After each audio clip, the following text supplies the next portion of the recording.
রাজশাহীতে একটা মাহফিল ছিল আমার এই ৩-৪ দিন আগে। মানুষের গ্যাদারিং এ দম বন্ধ অবস্থা, একজন আর একজনের উপর উল্টায় পড়তেছে। আমার ছোট বোনটা আসছে, ও ধাক্কা খেয়ে বলছে তওবা করলাম, জীবনও তোর মাহফিলে আমি যাব না।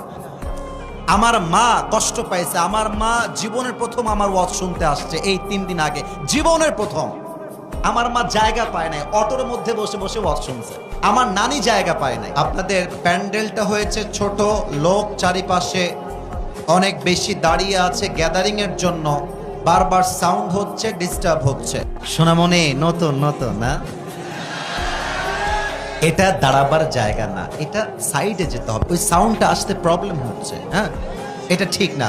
আপনারা একটু সাইড করে পেছনে চাপতে হবে। সেলফি তোলা, ভিডিও করা এটা ইম্পর্টেন্ট না, দেখাটা ইম্পর্টেন্ট না। কি বলছি এটা বোঝাটা হচ্ছে সবচেয়ে বেশি ইম্পর্টেন্ট। কথা ঠিক আছে আমার?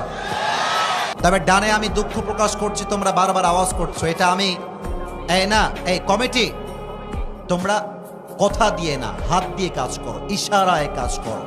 এই মাহফিলটার পরিবেশ নষ্ট করা যাবে না।